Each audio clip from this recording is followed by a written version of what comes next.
Massillon, Ohio is known for producing outstanding football talent. And in the 1950s, the University of Miami got some of that talent when Don James came south to play quarterback for the Hurricane. But he wasn't the only Massillon product to come to Coral Gables. His high school sweetheart, Carol, also came. James's teammate, Stitch Very, remembers.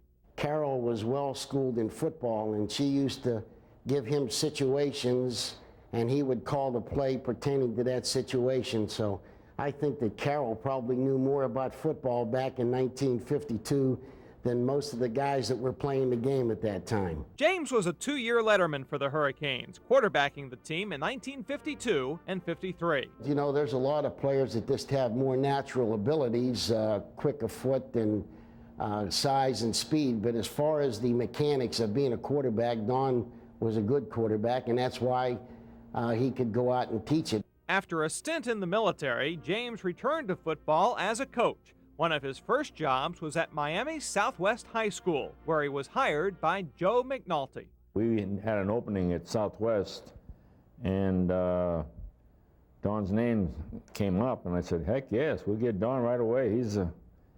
He was a great ball player and a great guy. We sent him down to scout one time down at South Dade, and I think it was he and Coach Levin, and they came back with a scouting report. It must have been yay thick and all, and they really did a bang-up job. James's coaching career made stops at Florida State and Colorado. Then in 1970, he got his first college head coaching job at Kent State.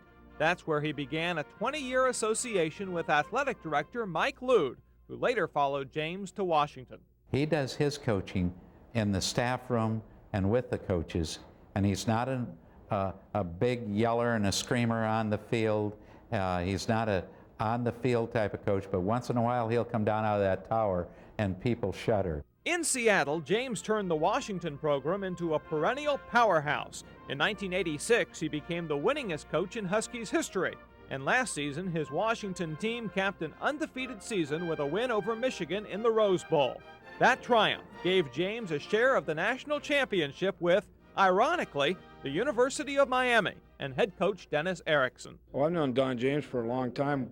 When I was coaching at the University of Idaho as a head coach, I got a chance to follow his career and spend some time with him. And then, of course, when I was at Washington State, we were rivals, and we split, by the way, 1-1. And then, of course, this year, very common grounds as we both were battling for the national championship. But Don's an outstanding coach, and even better than that, an outstanding golfer, so he thinks.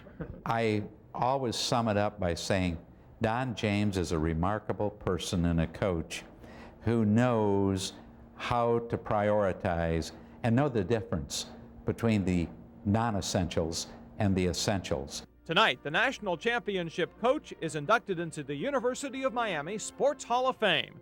Ladies and gentlemen, Don James.